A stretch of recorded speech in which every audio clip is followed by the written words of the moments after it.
Welcome everybody to our Genesis Client Services webinar. My name's Amber Neely. I'm the Assistant Clinical Director at Genesis. I'm also a counselor here. And I'm joined by two of my colleagues. I'll let them introduce themselves. Hi everyone, my name's Charlotte. I am a counselor at Genesis Outreach.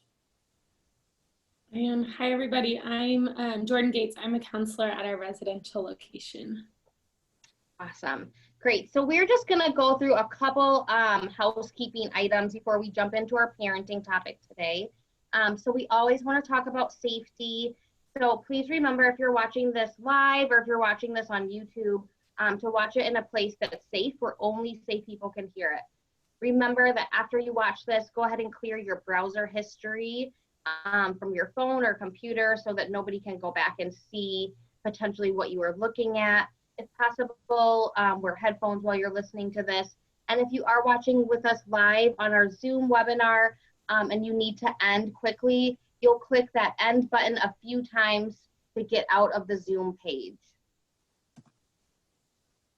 So we want to talk about confidentiality. We're asking that if you're watching live with Zoom, please do not use the chat feature. If you do so, your name will be seen by anybody else who's watching the live video, as well as the recording on YouTube. On our YouTube page, we're asking also that you don't leave any comments. The comments, you shouldn't be able to leave a comment, but if you see that you are, we're asking that you just don't leave any comments on that page, as again, we want to protect the privacy of anybody who's joining us for these webinars. If you're needing any support after this or during this webinar, please call our emergency hotline at 214-946-4357. Our hotline staff can help you with safety planning, or if you're looking for emergency shelter due to any domestic violence you might be experiencing. If you're not a client with us and you are looking for counseling at Genesis, please go ahead and give us a call at our outreach office. That number is 214-389-7700. Okay, and then if you have any questions about anything that we're saying in the webinar, we're going to go ahead and leave our contact information at the end. So we know that sometimes we're talking about this information, we're sharing these strategies, and you have some specific questions about your situation. And so please feel free to reach out to me or Charlotte or Jordan at the end of this webinar if you have any questions at all. Remember, again, we don't monitor or respond to any comments that are left on YouTube. So please contact us directly if you need any help. And then here are just our hotlines. Again, our Genesis Women's Shelter hotline is listed. We're also listing the National Domestic Violence Hotline. If you're outside of the DFW area and you're needing shelter or resources, this would be the number to call, 1-800-799-7233. If you're unable to make a voice call, the hotline also has a chat feature, which you can go to their website, thehotline.org, in order to access that. Finally, we have the National Suicide Hotline listed, as we know that dealing with domestic violence or any type of trauma can bring up thoughts of hopelessness and suicidal ideations or suicidal thoughts. So if you're having any thoughts like that, please reach out to this National Suicide Hotline. Okay, so we have been doing parenting with whole brain strategies based off the book, The Whole Brain Child by Daniel Siegel and Tina Payne Bryson. And so I'm going to let Jordan take over and talk a little bit about parenting during COVID. Yeah, thanks, Amber. Hello, everybody. So today, before we kind of start getting through Daniel Siegel's parenting strategies, I just wanted to remind you guys, especially during this time with COVID and all the kids being homeschooled, and there's lots of barriers to daycare, so you're just at home a lot more with your children to take care of yourself, and this can be really, really difficult when you're with your children 24/7. So try to take breaks as needed, especially during homeschooling, try to take breaks for yourself. Can you get 5-10 minutes here and there to yourself during the day? Can you have kids have rest time or cool down time? Can you take them to the park where you can sit on a bench by yourself for a few minutes? Can you go to bed? Can you put the kids to bed a few minutes early during the week so you can have that one-on-one time to yourself, which is really important right now. Also, remember as we go through these parenting strategies that these are just ideas we are sharing with you. We want to remind you that you're the expert in your own family. You're the expert of your parenting and of your children. So you get to choose what ideas you would like to implement or what feedback you would like to take from this presentation. Please ask for help if you're struggling. It's okay to be struggling. That's normal right now. So feel free to reach out to us. Again, like Amber said, our contact information will be at the end of this PowerPoint. Some at-home resources for you guys. There's one called Go Noodle, and that has a bunch of different movement exercises, activity for kids, and then some calm down exercises like meditation. Teachers often frequently use Go Noodle in school, and so kids are already familiar with it and they have a great time. It's a good break during the day, good activity to keep them busy, and then some counselors implement it in counseling too. So it's a fun thing to do at home and it's free. Another one is Sesame Street, so sesamestreet.org has some other resources for parents too. And the Go Noodle, if you just Google Go Noodle, it'll pop up, the website will, and you just click on it, and again, it's free. And then we also have, Genesis is having coping skills webinars. So definitely check that out for more self-care tips and some relaxation things.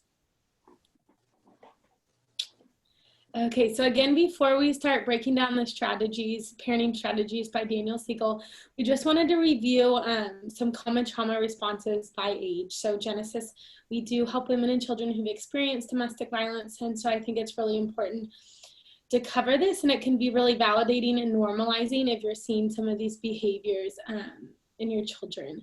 And so before I start too, I also want to say that some of these common responses can be just challenging behaviors that children exhibit during these developmental ages. And so it's important to not automatically assume, oh, this is because of the trauma or the domestic violence, right? But to really recognize, you know, when was the onset happening? When were these behaviors or concerns increasing or starting to exhibit? How many concerns your child is exhibiting? Are there any other changes happening in your child's life that could be causing this, right? And especially right now with COVID, right? Everyone's schedules have been disrupted, and so it can be really normal for your child to be more cranky or to be exhibiting some more behavior concerns during this time. And so for your 0 to 3-year-olds, some common trauma responses are fear of separation from mom, being extra clingy. Children at this age already can sense that there's danger or violence in the household, and they're already worried about mom's safety, and so that can be a reason why they don't want to separate from mom. They're nervous about what happens. Is mom going to get hurt? Could I get hurt? Sleeping problems that could be from nightmares or other things, but a lot of times if kids are having nightmares, they're really scared to go to sleep at night. They don't want to relive those things. Some toileting problems, regression if you're potty training and they are potty trained and then start to go back, or refusal to be potty trained and not wanting to get out of diapers. Startled responses to noise or movement. So this is a really common one specific to trauma, right? Because if they feel like they're walking on eggshells, they don't know when something scary is going to happen. If they hear even the slightest little noise, it could be the air conditioning kicking on or the mailman knocking on the door or the doorbell ringing, they can get really startled easily, and so their body can shake, or they can say, what was that? Or maybe even they run and hide. Increased signs of fearfulness, which can look like startled responses to noises or asking a lot of questions about what was that, what's going on, being overly attached, fussiness. Like I said earlier, regression. So this can also look like regression for speech or motor skills. So maybe they were starting to talk or developing sentences and asking questions, and that has started to regress. Or even with crawling and walking, those would be things that children can regress into. And then for your 3 to 5-year-olds, it's kind of similar to 0 to 3-year-olds. Some additional ones would be repeated retelling of the traumatic event. So this is really common. I don't know if you've ever noticed your children, they fall on the sidewalk, and even if they have the tiniest cut, they talk about it, right, all day long. They just want that validation. They want their feelings to be validated. And so it's really important to acknowledge when your child is retelling the traumatic event, if it's an appropriate setting, right? Of course, if it's in the middle of the grocery store, you're probably gonna redirect your child. But if it's at home or in a safe place that you can talk to them about it and let them share their story, or that would be a really good sign to reach out for your child for counseling, maybe because they wanna do some further processing. Some other ones that are different for 3 to 5-year-olds would be starting to complain about somatic complaints, so aches and pains. Maybe they start saying they have stomach aches, but they really can't identify what's causing the stomach ache, so it's not from food or a stomach bug, but already starting some anxiety and nervousness start to develop, and so it's exhibiting through somatically. Some other ones, like I said earlier, fear of going to sleep, nightmares, night terrors, and decrease of previous skills related to language, toileting, self-care, right? So maybe they are starting to do more in the bathtub at night, starting to wash themselves or go to the bathroom by themselves and don't have to be reminded, and those sorts of behaviors are more challenging for them. Do y'all have anything to add, Amber, Charlotte? No, I think you covered it really great. And then lastly, we are just going to move on to 5 to 12-year-olds and then our adolescents and teens. So for 5 to 12-year-olds, right, this is when they really start to engage socially with peers. So maybe they are lacking in their social skills or ability to connect with others, right? Maybe they feel really isolated. They have so much going on at home and their mind's being consumed with that, and so it's hard for them to connect socially, or maybe, you know, they feel really isolated because they feel like they're the only one going through something difficult, and so they don't want to engage with other people. Maybe they are starting to act out aggressive, or being bullied, or also bullying. That's a really common thing because they're trying to seek that control in their lives. Maybe they engage in violent acts. Self-abuse behaviors can already start happening, or self-harming thoughts, right? So I don't want to be alive, I want to hurt myself, trying to escape that emotional pain. Failing grades or learning disabilities, and then also the opposite of that would be kids that are achieving like to the absolute max. So this is the child that you never have to worry about. They're doing great in school, and then that's their way that they're coping through their through the trauma happening in their life right now. And then lastly, we have our teens and adolescents. And so some things to look for during this age would be anxiety and fear, maybe stomach aches, not wanting to go to school, poor school performance. Again, you can have the opposite of that, is where they're achieving at a really high level. Maybe they have really severe acne, stomach aches and ulcers. Maybe they're in a relationship that you're noticing isn't healthy, or starting to develop into an abusive relationship. And so definitely looking out for those signs. And then self-destructive behavior. So this could be alcohol abuse, suicidal attempts or thoughts, self-harming behaviors, drug abuse. And so definitely looking for these things. Again, for adolescents and teenagers, these can be really challenging developmental ages for a lot of children. And so don't necessarily assume it could be from the trauma, but also just paying attention to that. When did it develop? Is it worsening? And when you need to reach out for help for your teenager so they can get the help they need. And now I'll turn it over back to Amber. Great. Okay, so we are going to teach you something called flipping your lid, and we're going to teach you this information, and this is something that you can share with your children as well. And so I'm sure you guys have heard that saying before, right? Like they flipped their lid, like they went nuts, kind of like if you look at Anger in the corner there, he's got the fire coming out of his head. And so that's kind of what flipping your lid is. So I'm going to teach you guys what exactly is happening in your brain when we get to that response. And so I'm going to do that by using a hand model of the brain. So Daniel Siegel came up with this, so this is not my idea. So this is your brain, right? So we have up here, this is kind of, remember last week we talked about the upstairs and downstairs brain. If you guys didn't watch last week, just a quick review on that. Your upstairs brain is going to be that decision-making part of your brain, that thinking part of your brain. Your downstairs brain is going to be that emotional, primitive part of your brain where that fight, flight, and freeze response occurs.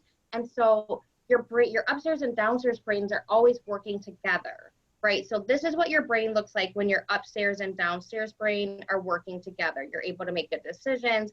You're thinking clearly. But sometimes things happen and we flip our lid. So I'm going to use this example of a bear walking up to us, right? So if we see a bear, we're walking on our little hike and a bear pops up, our amygdala is going to be activated. So our lid's going to flip. So your amygdala is activated. Your amygdala is that alarm system of your brain. Your amygdala's job is to tell your brain, we are not safe, we are in danger. Once your amygdala is activated and your lid is flipped, your upstairs and downstairs brain are no longer communicating. And you're operating out of this downstairs part of your brain.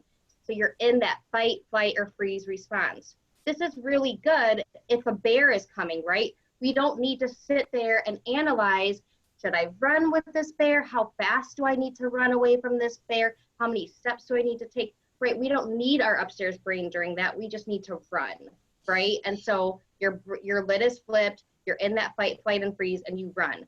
What happens with our kids and even our adults who experience trauma, again, is that amygdala, that alarm system of our brain, is constantly scanning for safety and danger. And when the amygdala keeps recognizing that I'm always in danger, it kind of defaults to that. So then small things that maybe aren't necessarily dangers are going to activate that amygdala and they're going to flip your lid. So that might be a smell of a cologne. That might be a loud sound. That might be mom saying, you can't go to your friend's house, your lid is flipped, right? And so that happens more frequently with our trauma kids because, like I said, the amygdala has been defaulting to that not safe so frequently that it thinks everything is unsafe. So one thing I want you to take from this is to recognize when your lid is flipped. Just recognizing and knowing that your lid is flipped is going to help you to be able to take a step back and come back into the present and slow down, right? One way that can help you with this is taking deep breaths. Right? Taking a big deep breath in your nose and exhaling. Slowly your lid's closing, right? So taking another deep breath. Slowly your lid's closing and we're back to making good decisions, right? And so as parents, noticing when our lid is flipped is going to be really helpful, and also noticing when our kids' lids are flipped. Again, when we're up here, kiddo can't make decisions and can't hear logic, right? So if he's having a tantrum or they're crying hysterically, they're not going to be able to hear you explain to them why they can't go to Johnny's house today, right? Their brain is not able to hear that information. So bringing them back into the present, making eye contact with them, getting them grounded by doing some deep breathing, right? Really just focusing on getting that lid shut and then having those harder conversations. Do you guys have anything else to add on that? No, I think you did a good job explaining that. Okay. Great job. Thanks. Okay, so now we're going to go into kind of talking about memories, right? It's really important for us to integrate the memory for growth and healing in our children. And so there's two different types of memories. And I think this is really interesting. We have explicit memories, which are kind of the recall, right? They're recalling a specific event. So for example, it might be, last week I watched her walk 3 steps before she lost her balance and fell down. That's an explicit memory, right? It's recalling specific information. Also, explicit memories are a conscious recollection of a past experience. So this might be something like, my favorite part of vacation was when we got to pick blueberries together, right? So that's a recall as well. When we're talking about implicit memories, these are a little bit different. These memories create expectations about what the world is based on what's gone on in the past. So an example of an implicit memory is it's safe for me to cry when I'm hurt. So a child is going to get this message because when they've cried in the past, someone has came and comforted them and let them know that that was okay. You know, the opposite of this would be it's not safe if I cry, right? So their cries are not met with comfort and support.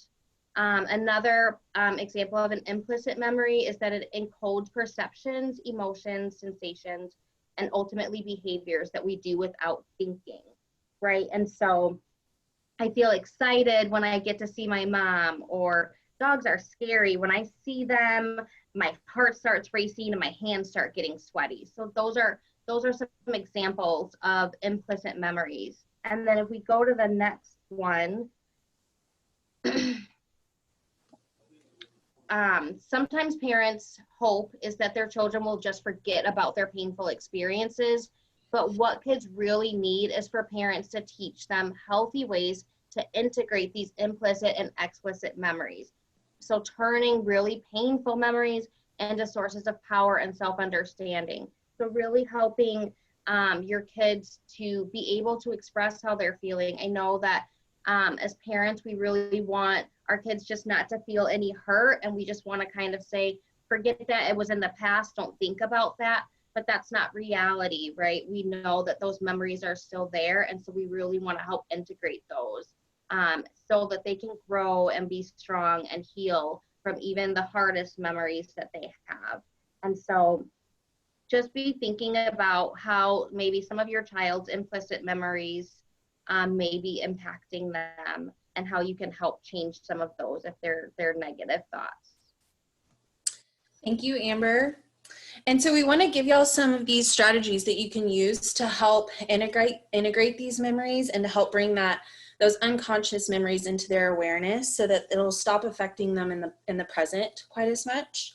So this first technique is going to be using the remote of the remind. It says, instead of fast forward and forget, try rewind and remember.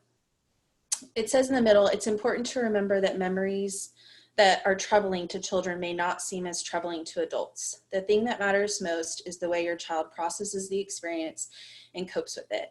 I think this is a great reminder because I think as adults, sometimes when we see the things that are really upsetting to children, to us, we understand that this is a very small thing. But as a child, this is, in their small little world, this might be something that's really overwhelming and really emotional to them. So these kind of traumatic experience or painful experiences are very subjective, and it just depends person to person and how old they are and how that's affected their lives uniquely.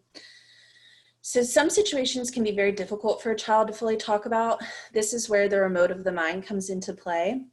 And you can teach them these little, it's kind of like a little game where they can tell the story and they have this remote that they're able to use so that, you know, if there's a part of the story that they feel like things are starting to get a little bit scary or they're feeling a little nervous talking about it, they can pause. And maybe that's an opportunity for y'all to practice that deep breathing that Amber was talking about and to just sort of help calm down a little bit. Okay, are you ready to keep talking about it? And then they can press play. If there's a part of the story that maybe they're just not ready to talk about, then they can fast forward. Okay, I'm not ready to talk about that scary part yet. Okay, let's fast forward it. We get to the end of the story when everything is okay and everyone's safe. But, you know, like Jordan was saying when a child has experienced something that was painful or traumatic, they tend to want to tell that story over and over. So this is a way for them to sort of tell the story but have control over it and be able to kind of pause and fast forward whenever they feel that they need to. Another strategy that can be really helpful is called remember to remember. So this is a strategy to help them become better and have a better ability of being able to integrate these memories. So it's kind of just practicing this skill. Instead of saying, you know, I think a lot of parents, you know, you ask your child, well, how was school today? And say, it was good. Or like, what'd you do? I don't know. Like, what was your, you know, a lot of times they have a hard time being able to identify those specific details. So instead of saying, how was your day? You might try some strategies to discuss specific moments. So like there's an example on here that says, try telling me about the best part of your day or the worst part of your day. Or maybe playing a game, like tell me 2 things that happened today and 1 thing that didn't. So maybe making a little bit more of a game for them and fun for them. And also kind of tailoring it to their age. If you have a child that's in elementary, you might be talking to them about a craft that they did today, or who'd you sit next to at lunch. If you are parenting a teenager, it might be, tell me about last night's practice. How did that go? So just kind of thinking about ways that you can dive a little bit deeper and give them those opportunities to tell those stories and remember those events. And another thing is opportunities for them to practice remembering is writing in a journal, or if y'all all sit around and like look at a family photo book, and you can kind of go back and tell the stories of your vacations, tell the stories of family gatherings, and things like that, and giving them those opportunities to remember and bring all of those pieces of the memories together.